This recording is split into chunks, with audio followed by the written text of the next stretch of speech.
Hello बच्चों, कैसे हो आप सब। तो किसी ने मेरे को पूछा था कि बीएमएस के बाद एमबीए इन हेल्थ केयर कर सकते हैं।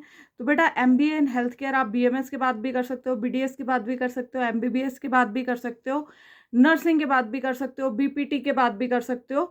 क्योंकि इसके लिए जो बेसिक रिक्वायरमेंट है वो होना सिर्फ ग्रेजुएट मांगता है ये, ठीक है।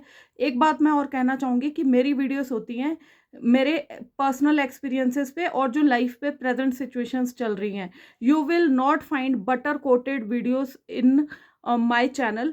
And one thing more, that कि ना मोटिवेट करने के लिए मैं कुछ भी बोल सकती हूँ कि भैया एमबीए कर लो, आपको उसके बाद इतने लाख का पैकेज मिल जाएगा, या एमबीबीएस कर लो, आपको इतने लाख का पैकेज मिल जाएगा, आपकी लाइफ सेट है। या फिर कई बच्चे मेरे को पूछते हैं मैम बीएमएस और बीडीएस के बीच में बता दीजिए, या फिर बीएमएस और बीएचएमएस के बीच में बता दीजिए। तो मैं आपको सारी चीज़ें बताती हूँ, बट बात यह है कि मेरे को शुगर कोट करना नहीं आता है चीज़ों को, राइट। और I want to bring you the reality. Otherwise ना जो शुगर कोटेड थिंग्स होती है ना, वो यूट्यूब पे ऑलरेडी भरी पड़ी है। लेकिन मेरा ये मानना है ना कि जब हम बच्चों को फॉल्स होप्स दे देते हैं, और आज से 5 साल बाद जब आप कोई डिग्री कोर्स करके निकलोगे कि हाँ भाई किसी इन्फ्लुएंसर ने बोल दिया था आपको कि हाँ भाई ये कोर्स कर लो, गारंटीड आपको इतने की जॉब मिल जाएगी, तब क्या करोगे? उस डिग्री को लेके घूमोगे? आपको उस ब्रांच में जाने से पहले उसकी रियलिटी पता होनी चाहिए। एक मैंने वीडियो डाली थी एमबीबीएस की रियलिटी के ऊपर, है ना।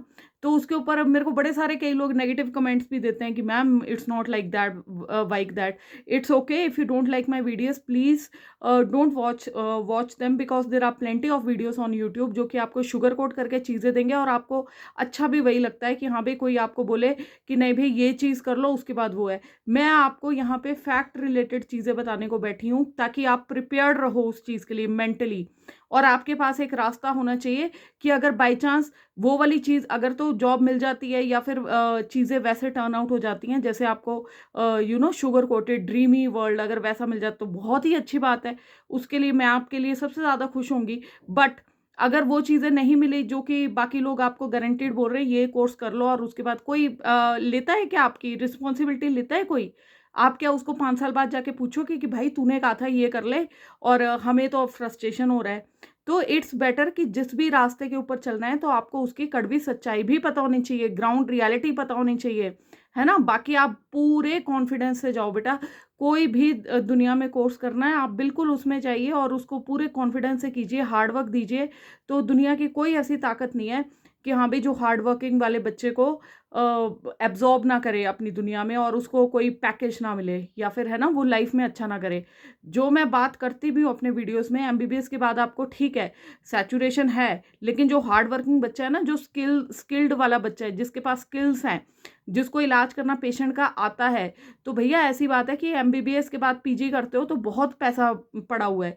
मैंने अपने करियर में कई लोग ऐसे एमबीबीएस लोग देखे हैं कि जो सिंपल एमबीबीएस करके भी वो एक छोटा सा क्लिनिक गांव में चला रहे हैं और खूब कमा रहे हैं, कोठियां बनाई हुई हैं, ठीक है। लेकिन उसके जब मैं आज की प्रेजेंट की 2024 की बात करती हूँ ना, मेरी बातें होती हैं फैक्ट बेस्ड। मेरा अपना कजन है, मैं उसको देखती हूँ दिन रात पढ़ता रहता है, पीजी भैया नहीं हुआ, उसका ड्रीम ब्रांच उसको नहीं मिली, उसको ईएनटी और ऑप्थेल से अपने आप को सेटिस्फाई करना पड़ेगा। His dream branch was medicine and orthopaedics, ठीक है। बट बहुत सारी चीज़ें हैं, अभी भी उससे बात करो हाँ भाई तो ही इज़ लाइक कि दीदी डिग्री तो हो गई है, घर पे ही बैठा हूँ ना। वो बात अलग है कि उसके पास उसके कॉलेज से जीएमसीएच 32 सेक्टर चंडीगढ़ से उसके पास थी जॉब 90,000 की, पर वो हाउस जॉब थी फॉर 1 ईयर। आप बट उसको पता है कि हाँ भाई मैं अगर एमबीबीएस के बाद सिर्फ हाउस जॉब में स्टक रह गया तो he wanted to give his 100%, तो ड्रॉप लिया हुआ है। I know the depression he is facing, right. और ऐसे बहुत सारे बच्चे हैं कि जो उस वाली फेज में जा रहे हैं। जो आप लोग ड्रीमी वर्ल्ड में हो ना, ड्रीमी वर्ल्ड में रहना कोई बुरी बात नहीं है, सपने देखो, लेकिन जमीनी हकीकत आपको पता होनी चाहिए ताकि कल को अगर सपने पूरे ना हो तो आप डिप्रेशन में ना जाओ। मेरा मकसद भी यही है कि हाँ भाई जो बच्चे अपने ड्रीमी वर्ल्ड में जी रहे हैं तो उनको एटलीस्ट रियलिटी पता होनी चाहिए ताकि कल को आप किसी प्रॉब्लम में ना जाओ। लोगों को देख के ना बहुत दुख होता है कि हाँ भाई डिप्रेशन की वजह से किसी ने जान ले ली अपनी। जब आपको ज़मीनी हकीकत पता होगी ना, तो अगर सपना पूरा होगा बहुत खुशी होगी, अगर नहीं होगा तब भी आप डिप्रेशन में नहीं जाओगे। आपके पास एक ऑल्टरनेट रास्ता तो होगा कि हाँ भाई हम क्या कर सकते हैं। हैविंग सेड दैट, वापस आते हैं अपने टॉपिक पे आज के, जो एमबीए का टॉपिक है। आई एम सॉरी बट आप लोगों को ना बटर कोटेड चीज़ें नहीं मिलेंगी, और मेरा मकसद भी यही था आप लोगों को बताने का, बिकॉज मैनी पीपल फाइंड कि हाँ भाई मैम, जो मैं रियलिटी बताती हूँ कई उससे डिमोटिवेट होते हैं। ऐसा कुछ नहीं है। I try to help my students जो भी मेरे से कनेक्टेड हैं यूट्यूब पे, बिकॉज मुझे गाइडेंस नहीं मिला है, that's why I am doing this. और मोटिवेट करना ना कोई ऐसा नहीं होता कि मुश्किल काम है, कि मैंने खुद स्ट्रगल किया है, ठीक है। मैं यहाँ पे बहुत सारे वीडियोस देखती हूँ यूट्यूब पे, आपको ग्राउंड रियलिटी पता ही नहीं है। कई लोग तो ऐसे ऐसे बंदे, आपको पता है कि ऐसे ऐसे बंदे बैठे जो कि फील्ड में है ही नहीं है। एक बच्चा मेरे को बोलता है कि मैम आप तो बीडीएस हो, आपको क्या पता है। अरे भैया, मैं बीडीएस हूँ और मैं स्ट्रगल करके इस फील्ड में आई हूँ, मैं एमबीबीएस नहीं क्लियर कर पाई हूँ, उसका अपना रीज़न था। एक ही ड्रॉप दिया था मैंने, राइट। उसके बाद मेरा भाई फर्स्ट ड्रॉप में नहीं हुआ, सेकंड ड्रॉप में उसका हो गया, निकल गया। आज की डेट में वो आई स्पेशलिस्ट है अपना आर्मी में। और पता कहाँ से, कहाँ का पास आउट है, एएफएमसी का, ऑल इंडिया का उसका क्लियर हो गया। तो ऑल इंडिया रैंक 381 आया था, and I am proud of that. कि हाँ भाई, मेरे एक्सपीरियंसेस से जब मैंने अपने भाई के साथ सेकंड ड्रॉप में वो डिप्रेशन में जा रहा था, तो हमने उसको समझाई हैं चीज़ें। We use to laugh out at things, कि ही वॉज लाइक कि हाँ दीदी, मेरे को तो कंपाउंडर रख लियो अपने पास, या फिर मैं रेडी लगा लूंगा प्याज वगैरह बेचने की। अपने कज़न का मैंने देखा है, जो हमारा एक्सपीरियंस था उसको, उससे हमने उसको गाइड किया। फर्स्ट अटेम्प्ट में उसका क्लियर हुआ है GMCH 32, समझ आई। साथ में हिमाचल का एग्जाम क्लियर हो गया था, ऑल इंडिया का भी क्लियर हो गया था। तो ये चीज़ें हैं जो अब मैं चाहूँ तो इस चीज़ को, अपने इन्फॉर्मेशन को अपने पास छुपा के रख लेती हूँ कि हाँ भाई, हमारी बड़ी दुनिया हेल्प कर रही है कोई, है ना। बट मेरे को अच्छा लगता है भैया। बाकी जिसको वीडियोस देखनी है देखो, जिसको नहीं देखनी तो there are lot of butter coated, sugar coated videos on available on YouTube, you are free to watch that, right. And I just want to help middle class students, strugglers, जिनको, जो first generation है अपनी अपनी family से, और जिनको नहीं पता होता रियलिटी, उनको पता नहीं होती, और इसकी वीडियोस देख के, किसी एक बंदे की वीडियो देखेंगे and they get so motivated, और उसके बाद आप 5-6 सालों बाद सोचोगे कि काश हमें सच्चाई भी पता होती कि हमने भैया करना क्या है, कि वी शुडंट लूज होप। क्योंकि वर्ल्ड तो ऐसे ही है, world is full of opportunities, so it's up to you what to explore and what not to explore. Coming back to this topic MBA, तो एमबीए ऐसा होता है, इसको कोई भी ग्रेजुएट कर सकता है, चाहे आप किसी भी फील्ड से हो, ठीक है। इवन नॉन मेडिकल बैकग्राउंड वाले भी MBA in health care management कर सकते हैं, हॉस्पिटल मैनेजमेंट कर सकते हैं, ठीक है। बट आप लोग क्योंकि मेडिकल बैकग्राउंड से हो, तो आपको एक एज मिलेगी इसमें, क्योंकि आपको नॉर्मली वो नॉमेनक्लेचर पता होगा जो कि इसमें हॉस्पिटल मैनेजमेंट में, या फिर जब डिजीजेज वाले कंट्रोल के चैप्टर्स आप पढ़ोगे तो आपको पता होगा, ठीक है। एंट्री कैसे होती है, 2 साल का प्रोग्राम होता है आपका, कैट का एग्जाम होता है, मैट का एग्जाम होता है, एक्सएटी एक्स सैट का एग्ज़ाम होता है, प्लस आपका एनमैट का एग्ज़ाम होता है, ठीक है। फ़ी की मैं बात करूँ तो फ़ी आपकी 2 लाख से लेके 10 लाख रुपए हो सकती है पूरे कोर्स की, डिपेंडिंग ऑन यूनिवर्सिटी कि जिसमें आप जाते हो, ठीक है। और देखो गवर्नमेंट में तो BHU is one of the best. उसके बाद IIM से अगर आप कर लेते हो, IIM अहमदाबाद हो गया, बैंगलोर हो गया, है ना, तो कलकत्ता हो गया, कहीं से भी आप कर सकते हो इसको। और जब भी गवर्नमेंट से करोगे तो ऑब्वियसली वहाँ से प्लेसमेंट्स बहुत अच्छी मिलेंगी।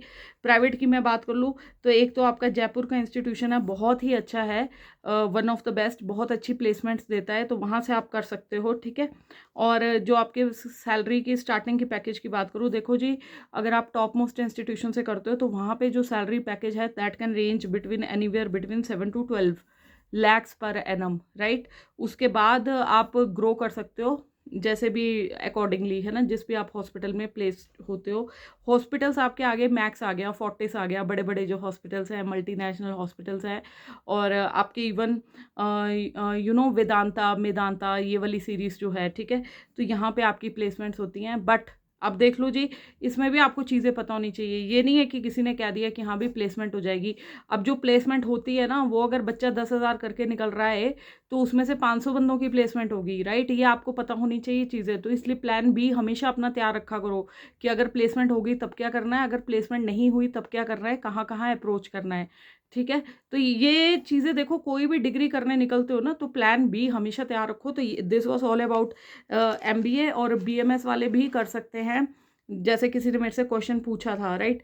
और इसके जो एग्ज़ाम्स हैं, बेसिक बात है कि एग्ज़ाम्स इसके ना साल में 2-3 आपको एग्ज़ाम मिल जाएँगे। जैसे कैट का एग्ज़ाम आपका नवंबर वाले उसमें होता है, आपका मैट का एग्ज़ाम मार्च में होता है, ज़ैट का एग्ज़ाम जनवरी में होता है, ठीक है? तो उसके अकॉर्डिंग आप चेकआउट कर सकते हैं, कोचिंग ले सकते हो इस इंस्टीट्यूशन के आप इस कोर्स के लिए, ठीक है? और साथ में देखो हॉस्पिटल मैनेजमेंट का अगर किसी ने अपना हेल्थ केयर बिज़नेस में जाना है तो उसके लिए बहुत अच्छा है। अगर कोई इवन सेकंड जनरेशन कोई डॉक्टर है तो वो भी इसमें जा सकता है अगर उसको अपना हॉस्पिटल खोलना है, ठीक है? You will know the basics. बाकी तो देखो 2 चीज़ें रहती हैं, अगर आपने बिज़नेस में जाना है जो ऑलरेडी सेकंड जनरेशन डॉक्टर है या इवन फर्स्ट जनरेशन डॉक्टर है, जब हम अपनी लाइफ में राइज़ करते हैं ना तो वी एक्सप्लोर अदर अपॉर्च्युनिटीज़। तो या तो होता है कि खुद प्रोग्राम कर लो, दूसरी क्या चीज़ रहती है कि भाई साहब आप किसी को हायर कर लो, ठीक है? तो हमेशा जो भी डिसीजंस लेने हैं कैलकुलेटिव होने चाहिए। प्लस ये भी बात है आपको इसमें पता होना चाहिए कि जब आप प्लेसमेंट के लिए जाओगे तो आपको अपना सीवी आपका अपना रिज्यूम आपको भेजना पड़ता है अपने अलग-अलग हॉस्पिटल्स में। तो टाइम टाइम पे निकलती हैं इसकी पोस्ट निकलती हैं, जॉब्स निकलती हैं इसकी हॉस्पिटल एडमिनिस्ट्रेशन के लिए। बाकी सरकारी सेक्टर में आप बात करें तो उसमें तो खैर प्रमोशंस के थ्रू एमएस बनते हैं, जो कि आपके मेडिकल सुपरिटेंडेंट बोलते हैं जिसको हम। और ये क्या होते हैं कि जो आपके सीनियर डॉक्टर्स होते हैं वही जो सरकारी हॉस्पिटल्स में ज़्यादातर वही देखते हैं, ठीक है? तो इसमें एमबीए इन हॉस्पिटल मैनेजमेंट में करने के बाद ना आपको बेसिकली आप जो बड़े-बड़े मल्टी स्पेशलिटी हॉस्पिटल्स हैं आपके मेट्रोज़ में, वहाँ पे आप लगते हैं, वहाँ पे जॉब्स होती हैं, ठीक है? बट बात वही है सैचुरेशन की, हर फील्ड में सैचुरेशन है, but you have to keep fighting. आपको प्लान बी भी हमेशा रेडी होना चाहिए। बाकी जैसा मैं हमेशा कहती हूँ, और अगर आपको नहीं पसंद आती है वीडियो, भैया don't like subscribe and share, बल्कि इनफैक्ट अनसब्सक्राइब कर लो मुझे। और बाकी जिनको नेगेटिव सोचना है या बोलना है मुझे, you can keep saying that, but because this thing is why I am doing it, because it is for my own mental satisfaction, right? I want to grow, I want to explore opportunities कि भैया ये YouTube की दुनिया क्या है, and I like connecting with you people. और कुछ मेरे बच्चे स्टूडेंट्स इतने अच्छे हैं कि वो नेगेटिव कमेंट की ना मुझे रिप्लाई करने की ज़रूरत नहीं होती, वो लोग खुद रिप्लाई कर देते हैं। तो चाहे आप 4th ड्रॉप ले रहे हो, चाहे 5th ड्रॉप ले रहे हो, चाहे कोई भी ड्रॉप ले रहे हो, आपके पास आपने जो भी करना है पैशन से करो, हार्ड वर्क से करो। Hard work never fails. Yes, ये हो सकता है कि स्ट्रगल हो सकता है, बट आपको ऑलरेडी पता होना चाहिए कि हाँ भाई, अगर हम ये चीज़ यहाँ से कर रहे हैं तो हमारा अपना डिसीजन है, एक इन्फॉर्मेटिव कैलकुलेटिव डिसीजन होना चाहिए आपका लाइफ में जो भी आप लेते हो, राइट? एंड बाकी भगवान सबका भला करे। हर हर महादेव, जय श्री राम। गुड लक बच्चों।